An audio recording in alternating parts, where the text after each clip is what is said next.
Hey, this is Una Duncan, and welcome to Goals, Grit, and some woo-woo shit. Today, we are going to talk about the goal of becoming your very own drug dealer. And no, I'm not talking about some sketchy dark alley or worse, dark web shit. I'm talking about dealing yourself up some life-changing doses of endorphins, oxytocin, melatonin, exactly when you need them most. Imagine what it would be like if you just had the perfect emotional state on tap. You know, you got a big presentation. I'll take 2 shots of confidence, please. You're struggling not to lose your absolute shit with your teenager. I'm going to need some empathy and some oxytocin stat. Or you wake up at 3 a.m. and your mind starts racing and you know you're going to need a hit of melatonin to get back to sleep. Well, guess what? You already have that superpower. My guest today is Kevin Chapman. He is the co-founder of the Physical Intelligence Institute, and he's going to tell us exactly how we can use our bodies as a tool to reduce stress, to increase cognitive function, and to generally conjure up the exact emotions that we need to smash our goals and start living our happiest life. If you've ever wondered, how can I get motivated to do my habits?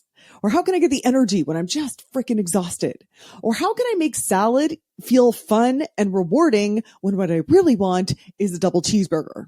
Well, you are going to want to hear this. Breaking news. Your dream life isn't going to happen because you made a vision board. You're going to need goals, grit, and some woo-woo shit. This podcast is about getting clarity on what you want, having the grit to do the actual work, and most importantly, constantly training your brain to be your bitch. Ready to be inspired? Here is your host, best-selling author, Una Duncan. All right, Kevin Chapman, thank you so much for being here today. That was a pleasure. Pleasure to be with you and your wonderful energy. Look at you. Thank you.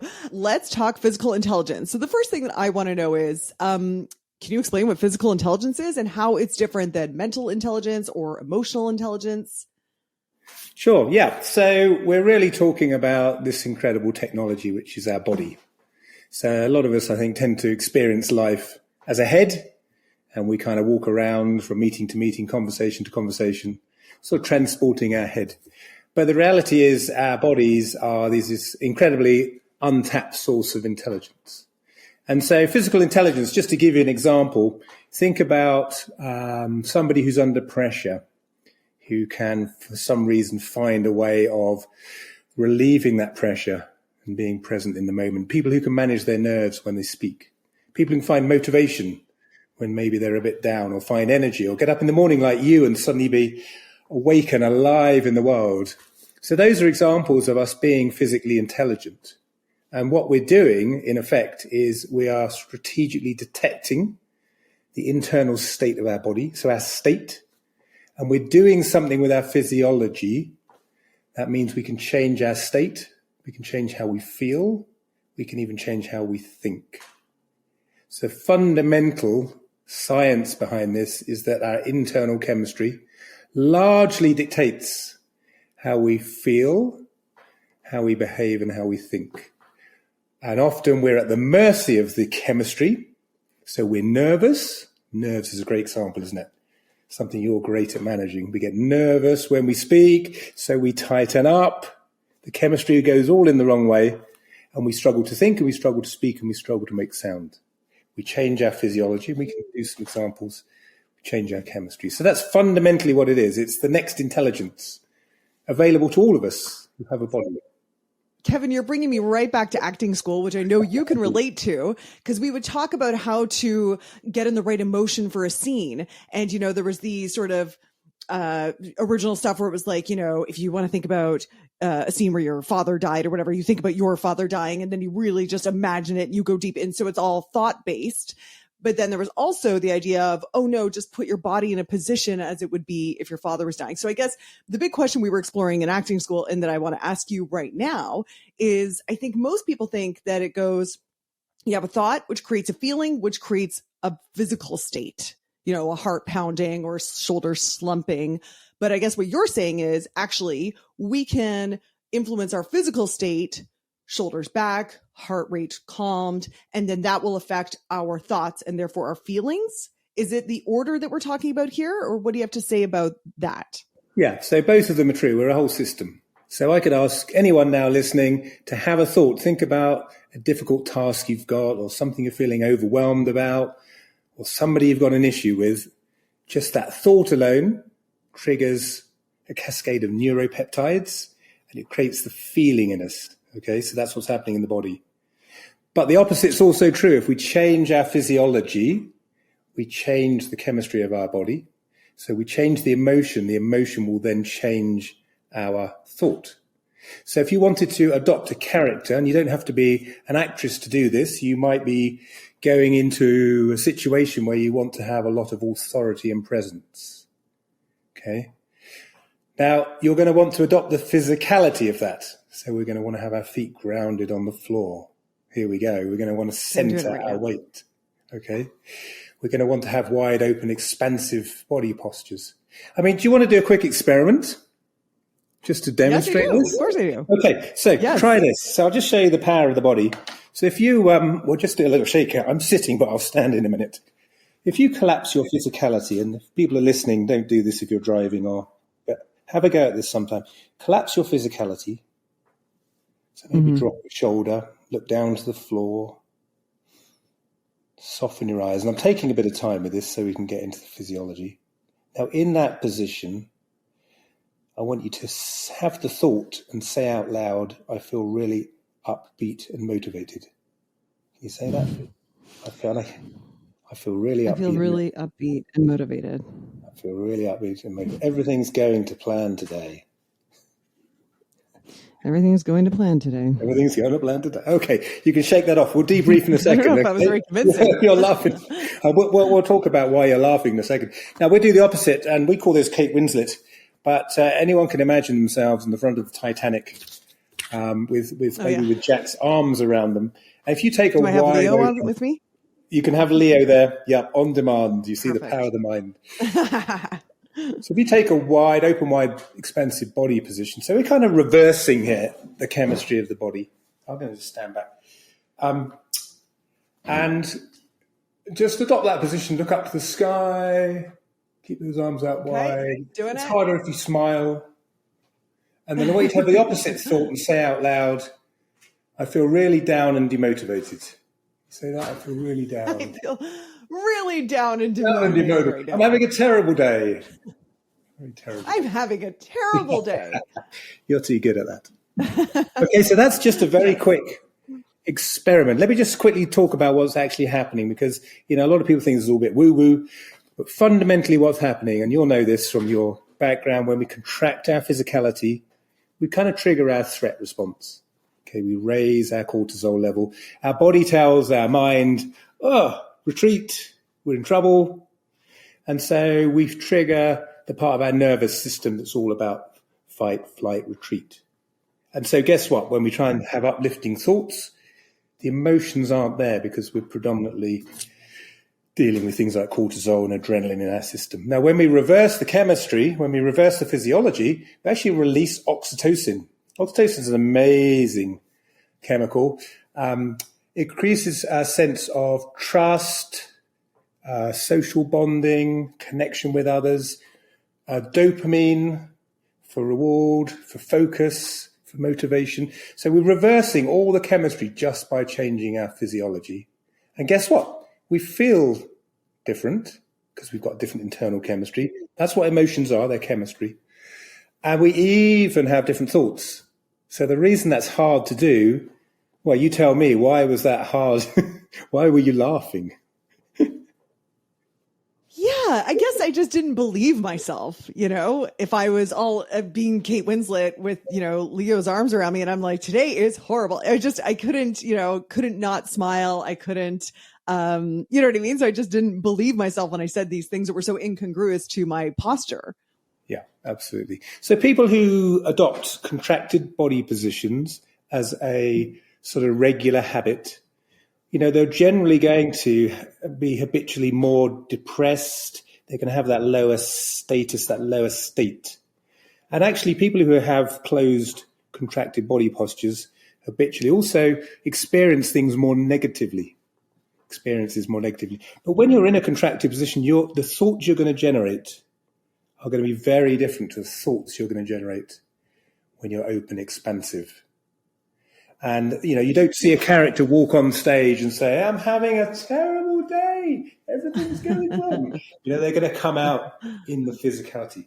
So that's what we're talking about. We can think our way into a way of feeling and behaving, where we can move our way into a way of feeling, behaving, and even thinking. So thought also comes from the body.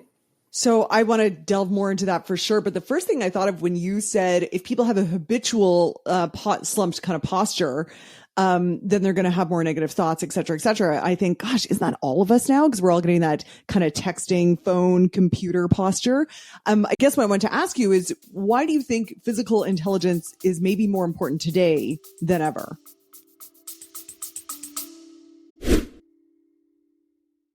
This podcast is made possible by Fit Feels Good, my online fitness and nutrition company. Here's what we do. Hi, my name is Lonnie. I was gaining weight and I was working out as hard as I could, and I thought I was eating healthy and it wasn't helping. It took quite some time, but then I got the hang of the cooking. I was able to start losing weight, and I'm now 20 pounds less than before. This is a good program because, one, you don't have to go hungry to lose weight. You just eat better. Una gives other tips, tips about like lifestyle tips and other habits to work on other than just how we eat and how we exercise. And I find those kind of tips very helpful.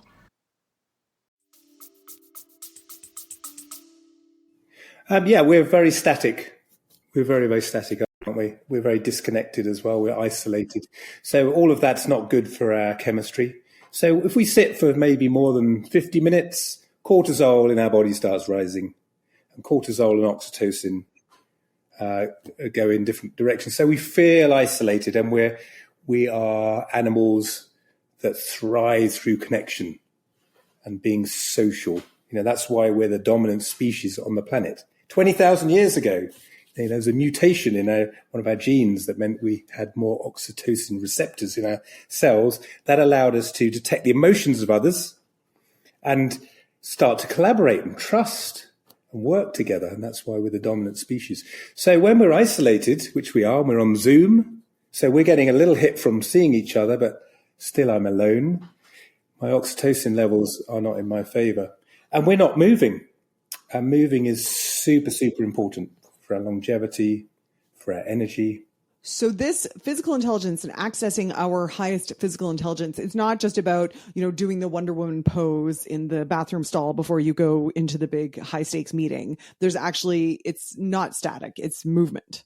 Is that what you're saying? Lots of movement. Yeah. So another example would be, everyone's heard of serotonin.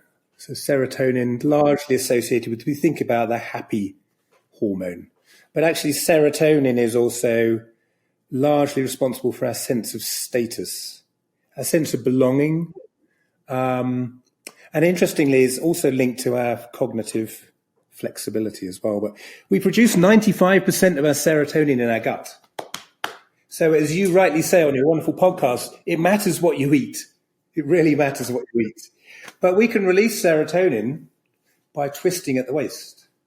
So if I want a little shot of status, maybe I'm somewhere where I don't feel like I belong, like in the gym, right? I do this in the gym. Yeah. Because it's full of fit people. Okay, that twisting movement is releasing serotonin in the gut. So those of you who can't see Kevin, because you're listening, he just stood up and he's sort of twisting from side to side, sort of massaging the gut. Is that what you're doing, Kevin? That's it. Yeah, you're literally wringing the serotonin out of the gut. So, and of course, serotonin is incredibly important, crosses the blood-brain barrier. Really, really important for our mood and our executive function. Very, very important chemistry. The more flexibility we have in our body, the more flexibility we have in our mind. That's the science. So if I'm walking into a situation where I'm like, oh, I'm feeling a little insecure, that would be one move I could do, is the twisting side to side. Any twisting movements, grounding of the feet, and of course, breath. So breath is transformational. Okay. So we're really talking about this ability to detect our state. So anyone now who's listening to this could take a moment, they might put their hand on their heart, dropping into your body and actually detecting what is my current underlying mood. How am I actually feeling? Am I feeling excited? Am I feeling anger, regret, confusion, passion? What are those feelings? Now that's called introception. And the research says just improving your own ability to drop into your feelings improves both your capacity and your capability. So that's capacity to be resilient, to be adaptable, to be able to flourish, and your capability to access things like empathy. We all want to access compassion, don't we? Particularly in times when everything's going wrong. Maybe we've got home and the kids are kicking off. I do that classic thing where I get really angry and I want to be a loving father. But I'm like, argh! So I need to access compassion and empathy. Now that takes a second, a breath. So just detecting that I might be tight, I might be feeling frustrated from the day, I might be feeling tired, releasing that, breathing into the diaphragm, that's where the magic of the chemistry happens, allows me to be connected with my children. I mean, who's present these days? It's super hard. Super hard to be present. And if you think about it, our mind is really very often not present. Our mind can travel through time. Our mind can travel through space. I can ask you to think about leaving the room, going downstairs, going on holiday. The only thing that's present is our body. So we want to be present for loved ones in our life. We need to drop into our body. And that's where presence happens. So it's a wonderful gift just to practice introception in a couple of times a day. Sorry, when you said introception, it's kind of the understanding and recognizing of our own feelings. And I think that for a lot of people, they might not just have even the vocabulary, like that's how a few years ago, I was consuming tons of parenting stuff. And one of the tools that they offer is a feelings wheel where you can show your kid what's the feeling that you're having right now and helping them find the words. And I think actually a lot of adults need that too. Yeah, I agree. Yeah, finding the feelings. And you can have a lot of different emotions bubbling away. Or you could have difficult periods in your life where a lot of people say, I don't feel anything. I mean, that's partly self-protection, okay? And for some of us, we grow up in environments where we're told to not show our emotions. Hold them all in, man up, all of those kinds of things. But they actually get stuck in the solar plexus. There's a ganglion of nerves running through the solar plexus. Our solar plexus gets very tight. And we literally don't feel this highway of nerves gets tightened up. So actually things like laughing and crying, it's a great way for us to start to feel our emotions, because when we do that, we breathe into the diaphragm. The diaphragm's a game changer for unlocking all of this ganglion of nerves. The chemistry of emotion starts to reappear and we can be flooded with emotions. So that tightness that we hold in our stomachs can literally stop us from feeling, can make us feel numb. Often if people are traumatized or they're going through very stressful periods of their life, maybe feeling overwhelmed, we tighten up. So again, the opposite is true. When we release, when we can breathe into the diaphragm, when we can start to build that more as a habit, we can allow ourselves to feel. And then you can call an emotion anything you want. There are millions of different words for emotions, but just feeling the emotion. And where do you feel that in your body? When you mention people who are traumatized, is there any danger in doing this work that people might tap into something they're not ready to feel yet? Yeah, I think so. All of our work's trauma informed, and if you go and work with, trauma trained coaches, often they will go to trauma through the body, and that question will be, where do you feel that in your body? Now, of course, looking at this nervous system, often we're in a part of the nervous system called dorsal vagal, which means basically everything is shut down. So you're going to open that up and you're going to open the sensations of feelings and emotions. You're going to need to be skilled to be able to deal and cope with that. That's part of the skill. But that can happen in coaching and leadership, in parenting, we all carry our histories in our body. It's incredible, right? Our history, our experiences, our memories are encoded chemically into our cells. Can you tell us more about that? So putting aside someone who has trauma that they're dealing with, someone who's just a regular, like, my teenager's driving me nuts, work is crazy right now. I haven't been on a date night with my spouse in 5,000 years, and I've been trying to lose 10 pounds the last 10 years. Like, so someone who's just living that reality, how would they use this technology to help them go work through all of those emotions and challenges? Sure. So there's only two things we can really control. And one is our time and focus, and the other is our state. So when we're running life like on the hamster wheel, and we're feeling overwhelmed and we're running from one thing to the next, we have to be able to stop.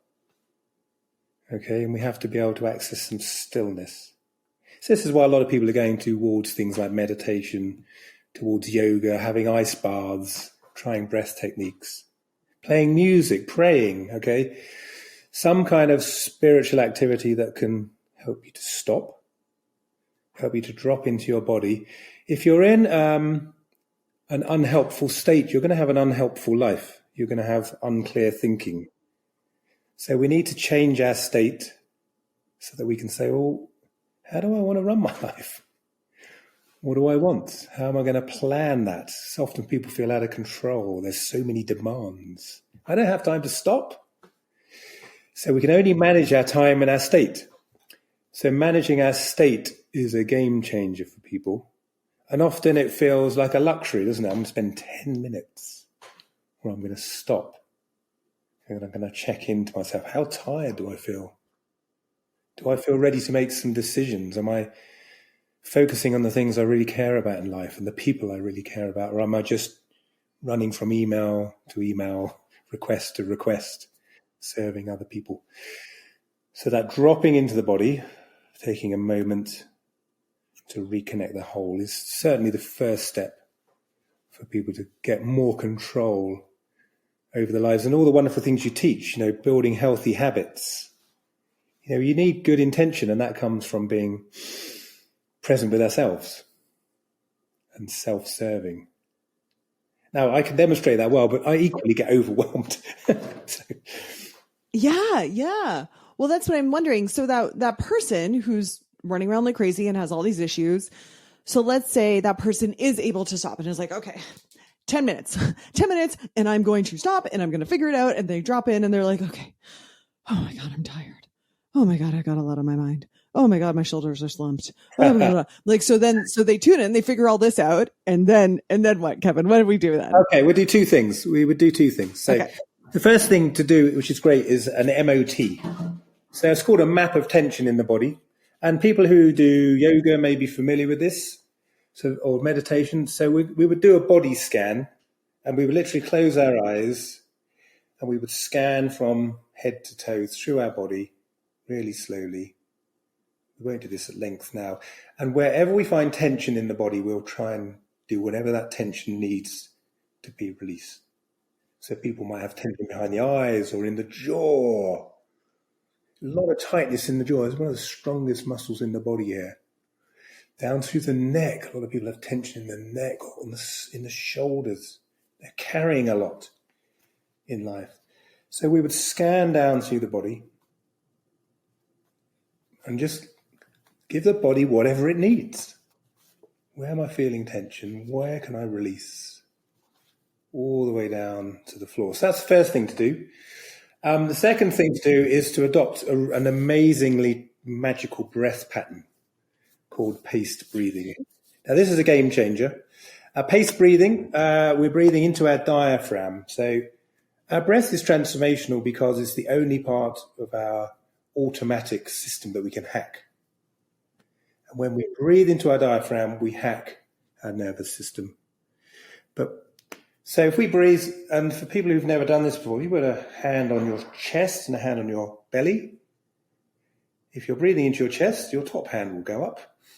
If you're breathing into your belly, your bottom hand will go up. So we're trying to move the diaphragm in and out. I like to think of Buddha. There's a reason that he was wise. So we want to be breathing into our diaphragm, and you'll know this from your acting days. Actors, when they're on voice, are breathing from their diaphragm. This is where resonance comes from. So we want to be breathing in and out. 5 seconds is optimal, 5 in, 5 out. It's paced, it's regular, and it's deliberate. So we're taking time. And is the idea we move both? The top and the bottom hand? If possible, yeah. We want just to move. I'll kind of demo this. So for some people, they may find this quite hard. So just practicing breathing in your diaphragm. Now, that kind of looks a bit woo-woo, but what's happening is, what's magical in here is we're activating the vagus nerve, but we're producing from our adrenals a high-performance piece of chemistry called DHEA, dehydroepiandrosterone, I think it's called, which is a banned substance for elite athletes. So we're producing DHEA in the body. That gives us vitality, reduces cortisol, and puts our body into a much more homeostatic state. And the research is incredible. 40 minutes a day of paced breathing over 3 weeks has been evidence to increase your cognitive function, how smart you are, by 62%. That's incredible, isn't it? And decrease your stress symptoms by 46%. Improve sleep. So that's because the whole body is changing its internal state. Amazing statistics, aren't they? Amazing. And I assume, 40 minutes is what they used for the study, but I'm assuming that there are benefits even if we can only do 5 minutes. As many as you can. And guess, you can do those in 1-2 minute blasts. So if you're driving a car and you're in a traffic jam, you can choose road rage.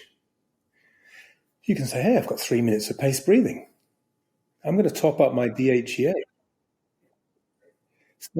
So that's a conscious choice. I would recommend those two things, MOT and the paced breath. MOT, paced breathing, and anything else? And then they do a Wonder Woman pose or do Winslet or just those two things? Yeah, anytime you want to. I think open, expansive body posture is a game changer. So spending more time in open, expansive body postures, super helpful. But the other game changer is walking. Okay, so there's actually quite a lot of people talking about, when I go for a walk, I don't know this, my mind is free, I feel great. So the research on walking is very interesting. When we walk, the action of walking, I don't know if you want to walk, even on the spot, the action of walking, we cross the body's central axis. Okay, that's what happens. So the research, which is equally true if you're on a treadmill, being outside, when we cross the central axis, we basically activate the corpus callosum at the back of the head. It connects the right and left hemispheres with the brain. So we become more creative. We have better ideas, 45% increase in creativity. And equally, when we walk in nature with no purpose and randomly, so taking a 20-minute walk in the morning, also releases neural pathways that we no longer need.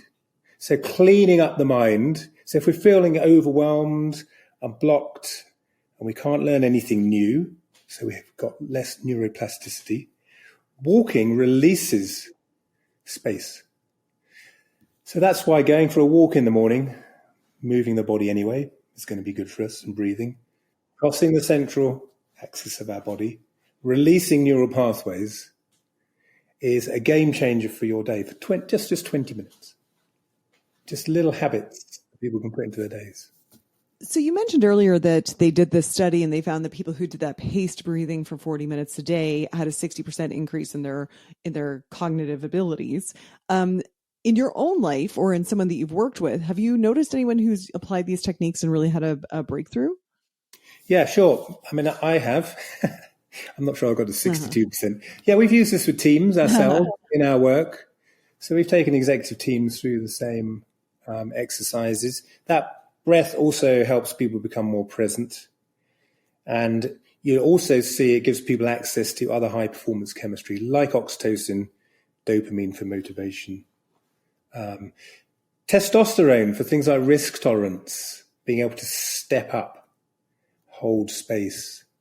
So when I've seen that breath pattern adopted in meetings and in teams, and you see the dynamics of the team change.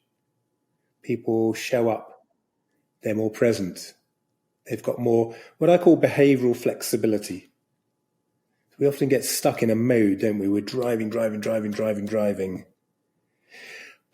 And then we need to listen, or we need to inspire, or we need to analyze something.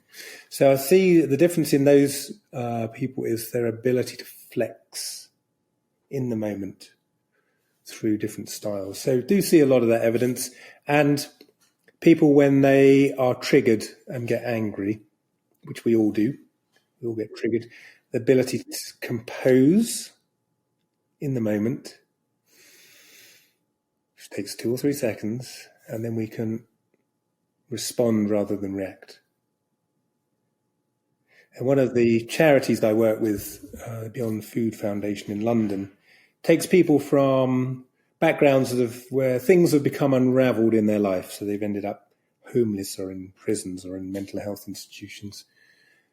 They're very familiar with this concept of reacting. Okay, something happened in my life. Because of my history, I react. And then a certain path it comes to me in my life, which I don't want. The difference between reacting and responding is partly in our control. So taking a moment to breathe, get control of our nervous system, manage that emotion, and choose the way we want to respond is life-changing for people. And often surprising. People say, wow, why didn't I learn this? We didn't come with a handbook when we were born, did we? There's no manual for this body.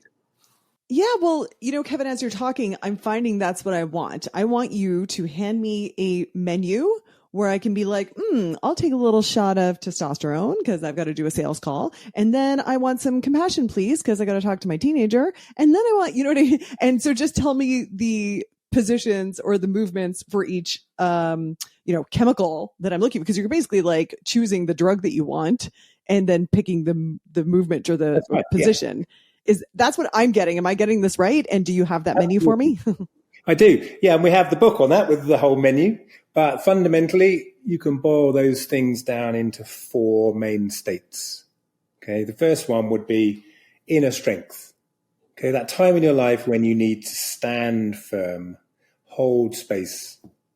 You need to stand up to somebody. You want to be assertive, but not aggressive. Okay. So how do you build the chemistry of that? Through grounding, through centering. Okay. We can release more testosterone in our body through firming our muscles. Can you believe that?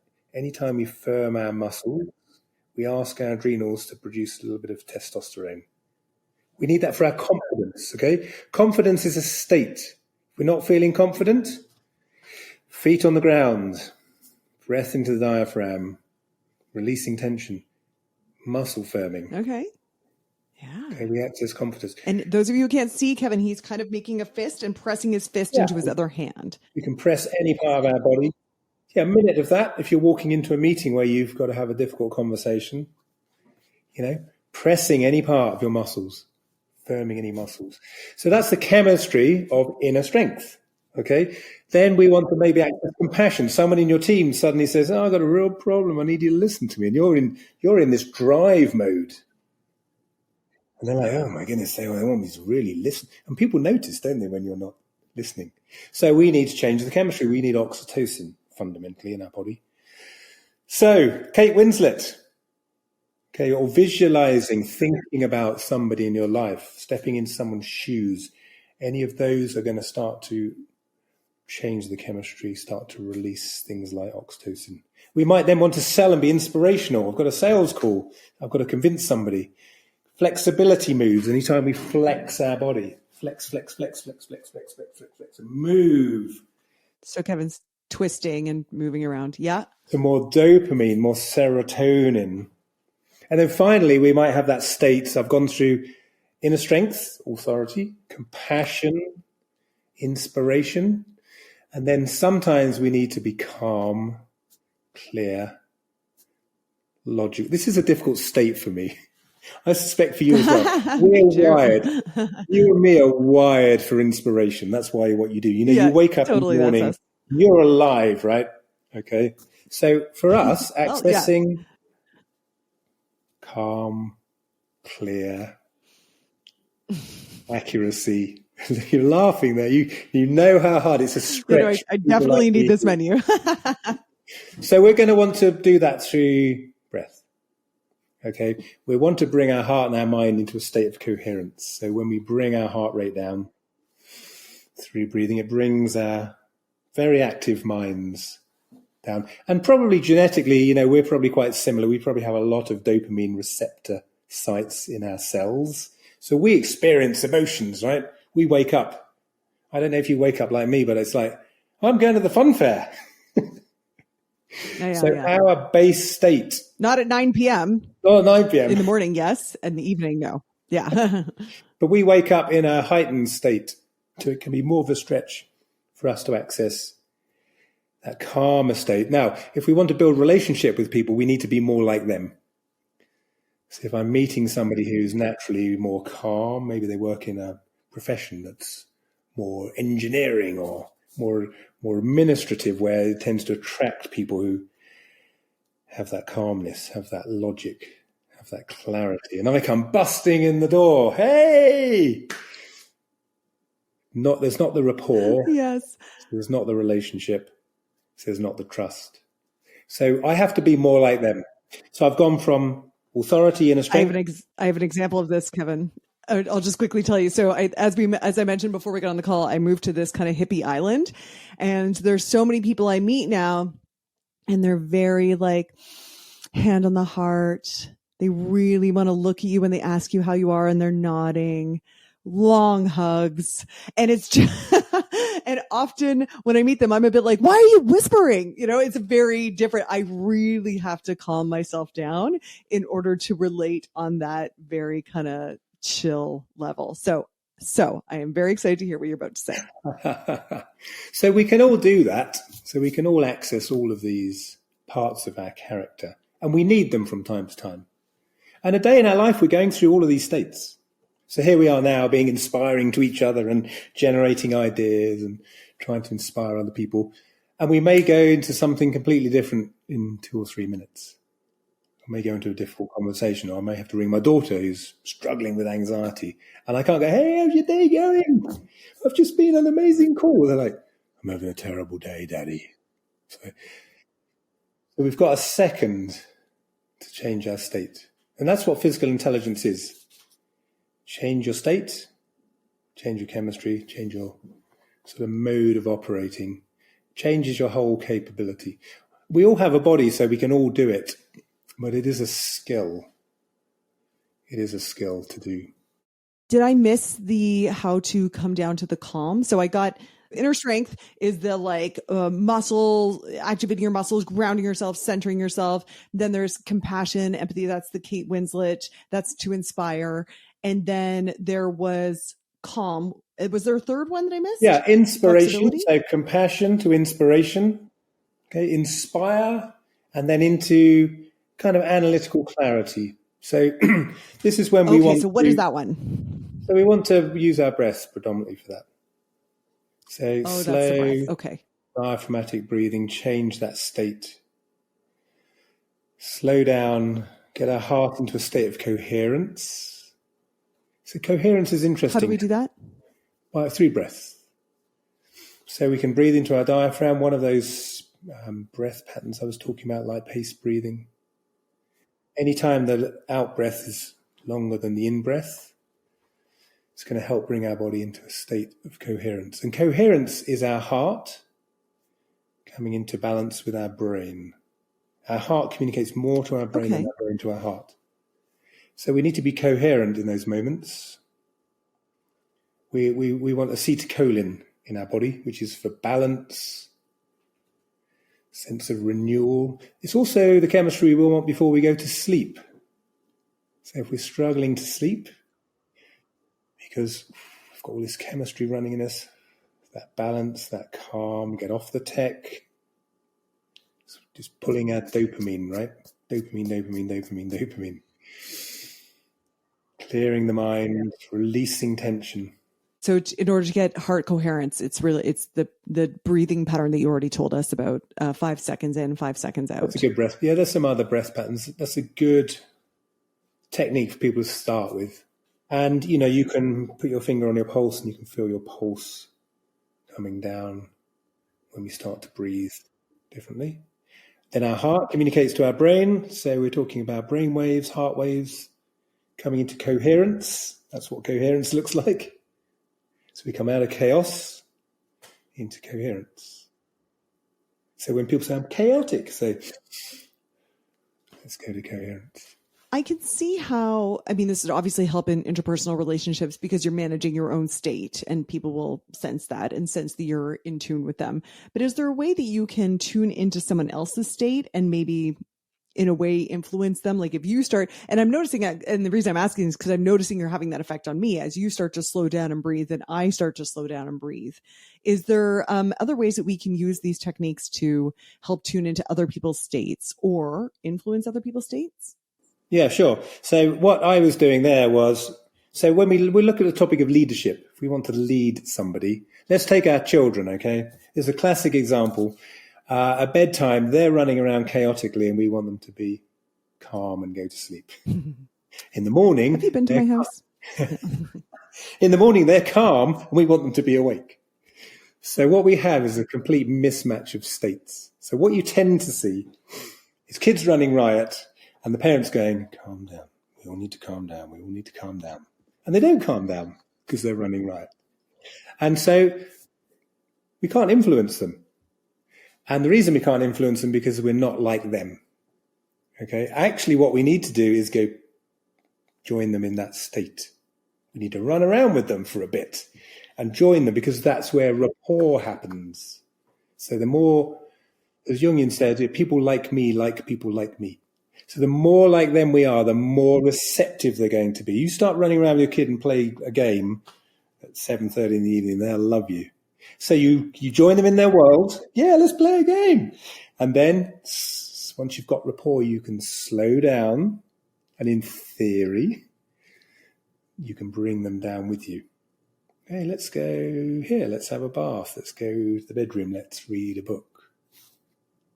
The same in the morning. If you pile in with tons of energy, rise and shine. That's what my dad used to say. Feet on the floor, wakey, wakey. It's a mismatch. So that's one way to influence. One way to influence is be more like the other person. So you'll know this if you're working with somebody who's highly driven, entrepreneurial, gets stuff done, right? Makes decisions, takes risks. And you go, well, I need to think about this a bit, they don't relate. So you've got to raise your energy and then you can influence. The second way is to be really present and really listen. So listening is transformational. People are very often not listened to. And we don't listen well because we have a lot going on. So just listening, sort of operating in a coach state, asking good questions, allowing people to think, often will build rapport and help us to change their state. So we can change other people's states. Some people are so stuck in a state, they might not notice that. And another rather lovely technique, if you're struggling with somebody and they're not even in the room or maybe not even in your life, stepping into their shoes, literally stepping, find a position in the room, step in their shoes, adopt their physicality, adopt the thoughts that they might be having, what they're focusing on, adopt their character, see from their eyes what they can see in the world. It'll change your perception of them. It's actually a way of giving compassion. It's the first path to steps of forgiveness. And then when you see them, you may find you're different, because rather than see this person that you're vengeful of or you're really deeply distrusting, maybe you can understand how they came to be like they are. So you're different in the moment will have an impact on how different they are.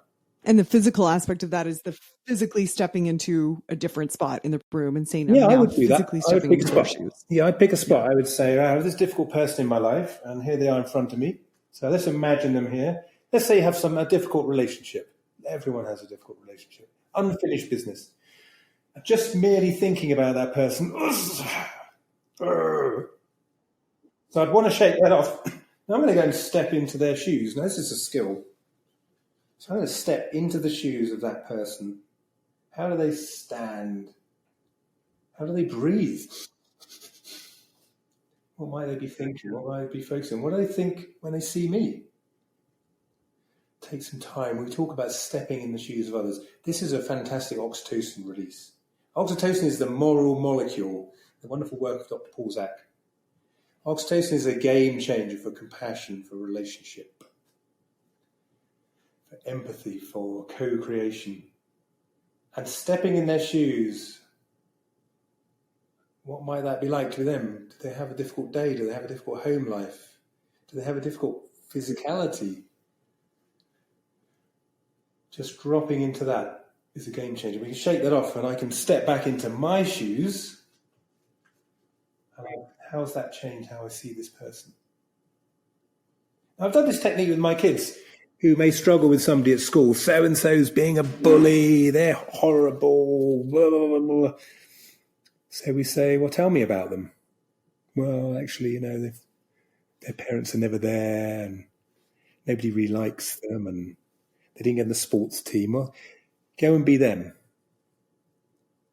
And without really too much direction, that must be tricky. So it's very powerful stuff. And there's a beautiful charity called the Forgiveness Project, which uses these techniques to bring together victims and perpetrators of violence, communities in conflict, so that rather than going into the cycles of revenge and retribution, which we do naturally do, we want to step up and fight. You killed my people, I'll kill your people. We can actually step into the shoes of others and we can behave in ways which come away from those automatic cycles. And we have those in the world at the moment. So many communities have been brought together through that. That's kind of serious stuff, but, I'm a big believer of being playful, like you. You need to play with this. Give yourself a bit of space for when it doesn't work, when you try and manage your state and it doesn't work or you don't. Yeah, of course.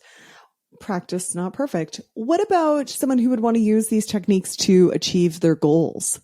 If someone's got big goals that they're trying to achieve, either physical goals or in their career or in their relationship, how could they use these techniques to achieve what or manifest, or however you want to say it? How could they use these techniques to really drive towards those goals? Yeah, so there's a lot at the moment. If you Google manifestation, it's big at the moment, isn't it? But fundamentally, if we're going to achieve anything in our life, we need two things. We need energy. You talk a lot about energy. It's fundamentally all we have, but we need to master our motivation. Okay. We only have two motivational forces. We have pain, which we like to avoid, and we have pleasure, which we like to move towards. So we're talking about dopamine, a dopaminergic system, and the management of dopamine. Okay. So visualizing goals, which a lot of people talk about, and about 90% of us can visualize well. The visual cortex is linked to the dopaminergic system. So when we visualize something we want in our life, we start to wire the dopaminergic system and the conscious and the subconscious parts of us to behave in ways that are going to pull us towards that goal. So you hear a lot of athletes talk about visualizing running across the winning line or being the best, because there's a lot of pain in achieving. So that's a good way to get started. Visualize what you want. Go into as much detail as you can. Even something as simple as, I want to go to the gym in the morning, okay? But I get up and I'm like, go to bed, right? Visualize before you go to sleep in tiny detail everything you're going to do when you wake up. My eyes are open. I put my foot on the floor. I can feel the carpet. I walk into the bathroom. I clean my teeth. There are my shorts. There are my shoes. There are my keys. I walk downstairs. I open the door. I get into the car. Just that practice of visualizing is wiring the dopamine system. You're much, much more likely to do that. Yeah, I suggest people visualize yourself doing the habit that's going to get you the goal. Sure, visualize yourself being like, all buff or whatever, but more importantly, visualize yourself getting the fuck up and going to the gym. But visualizing is a mental, like I can do that on the couch. I'm doing it in bed in the example you're giving me. Where do we bring in the physical intelligence for this? Sure. So the other way of wiring the dopamine system is through the winner's pose. Okay. So every time we do something, we want to repeat. So if I've been to the gym, so this is what I'll do. I'll go to the gym. You'll see me in the gym working out with fit people, doing the serotonin twist. Massive weight. So I think I don't belong here. I'm okay. When I leave the gym, I do a minute. It looks crazy. I'm running off and got there and down. Do you do it, Kevin, in the gym? Yep, in the gym. So he's walking around like Rocky at the end of Rocky, guys. Okay, he's walking around with his arms in the air. The winner's pose, okay? Yeah. A minute of that is, again, conditioning my dopaminergic system to want to do that behavior again. So I'm hacking my dopamine. But hold on, are you literally doing this in the gym? I'm doing it in the gym. And I smile because people and you're not embarrassed? No, I've done my serotonin twist. I know why I'm doing it. Sometimes I'll do it, towards the door. But, I'll spend some time and adopt that posture because I know the science says if I reward the behavior, the dopamine, then I'm much more likely to want to do that again. It's interesting, isn't it? So you do have to be a little bit brave. Yeah, well, it's exactly, we talk all the time about habit loops, trigger behavior reward. And I guess what I'm getting from you, Kevin, is that you can, because a lot of times people are like, I don't know how to make myself feel rewarded when I eat a salad when I really want a chimichanga or whatever, right? Like, how do you make that feel rewarding? It's just not. So then I guess what you're saying is you're like, yes, but if you eat the salad and then you walk around your room being like, hell yeah, and do the winner's pose, then you are going to engineer some feel good feelings. And then you're going to start to associate salad eating with this fuck yeah feeling. Yep, you do. And that becomes part of your identity, that feeling. Yeah, it's absolutely true. And the science is all there to back it up. We're learning how to work with our dopamine system. And we're very good at working negatively with it by being distracted, looking at our phones. The tech companies know, so we can take control of that. Right. Or someone else is going to take control if we don't, is I guess what you're saying. Kevin, this stuff is so interesting. Where can people learn more about this science and about the menu of the things that they want to do when they're feeling like they want a little bit more inspiration, motivation, how to motivate themselves to do the habits that they know they've got to do? Where can people learn more? Sure. Well, the first place, I just have it here actually, is the book, Physical Intelligence, written by Claire Dale and Patricia Payton. This is like a handbook of how we work as a human being. So all of the chemistry, all of the science I've talked about, all of the practices are in the book. It's a handbook for life, that book. And then online, you can come to the physicalintelligenceinstitute.com. There's a lot of free stuff on there, and we have an online program that people can take away as well. So they're the two main sources for that. That's great. Any final words for someone who is listening today who is intrigued and they would love to be able to manipulate their emotions, their emotional state just by changing their body versus going to 20 years of therapy and trying to figure out all of their childhood stories and all that sort of stuff? They're like, no, man, you just got to do this. I don't know if I'm oversimplifying it, but do you have any final words for someone who's really interested in being able to do this? Sure. Yeah. I mean, so start small. Start by moving and notice how that changes how you feel. So anytime you're feeling down, you're feeling stuck, you're feeling in a corner, okay, just notice, start to move. Okay, and notice how that changes. Notice how much control you have. It's rather liberating, isn't it? We all have a body, so we all got the same equipment. So we can all replicate what other people do that we admire. Why can some people be so happy? How can they find motivation? How can they find joy? Find it in the body, because all of our emotions are experienced in our body. So move. Give yourself permission to move. Give yourself permission to feel. And build your confidence slowly. Build that confidence and that skill slowly. And find somebody to celebrate that with and work with. Find yourself a coach, friend, a buddy. That's awesome. Somebody who says, you're not moving. Una, you've been sat on that chair for 2 hours. Come on. I'm standing, Kevin. I know, you never do that. And I have a treadmill test. to find somebody to get you moving. Find somebody in your life who's going to bring out the best, who you can buddy up with, take that journey. And every time you make a small improvement, celebrate. Joy is the winning formula for endurance. Dopamine. This has been awesome. Thank you so much for coming in and telling us about this. It's an absolute pleasure to be here. And reminder for me as well to apply that every day in my own life. Perfect. Okay, dude, I hope you are sitting up tall, breathing into your diaphragm right now, shoulders back, tits up, as they say in The Marvelous Mrs. Maisel, which, by the way, if you have not seen that show, it's so good. When I was reflecting on this conversation with Kevin, I was kind of thinking of examples of how a lot of us already do this technology intuitively. My grandmother, she was an amazing businesswoman, and she once told me that she used to march briskly up and down the hallway before going into a room for a sales presentation. And I love picturing her doing that, her tiny little heels and her like helmet, spray painted blonde hair. Another example, I have a friend who gets massages right before she goes on a big date because she says it helps her show up like relaxed and feeling sensual and fluid and in her body. And the biggest example that popped to my mind, so I remember I had a little giggle about this when I was teaching the personal trainer certification course. And a lot of my students were like these really adorable gym bros. And they once told me that their favorite time to hit the gym was actually Saturday night. And I was like, what? And they said, oh yeah, miss, because then you get a good pump and you look really good in your t-shirt. It was so cute. But also because they said it made them feel confident. And I'm kind of thinking about it now and I'm smiling because they were kind of cute and vulnerable sharing this strategy with me. But I'm also going back to the self that I was when I was the girl on the dance floor of a club like that, and then seeing all these pumped up bros come in and, you know, kind of finding their testosterone confidence a little bit fucking terrifying. And it makes me want to go back in time and say, okay, guys, go ahead and get your muscle pump. But then what you want to do before you enter the club is Kate Winslet. And then maybe some paced diaphragm breathing. So then they'd come in all pumped up with their muscles, but also being inspiring and empathetic. That's hot, right? Let me know what you think about that important question. And of course, anything else you hear on the show. And don't forget to share this episode with all the cute muscle bros in your life that might need a little diaphragm breathing, and anyone that might want to know how to use physical intelligence to hit all of their goals and basically live their best life.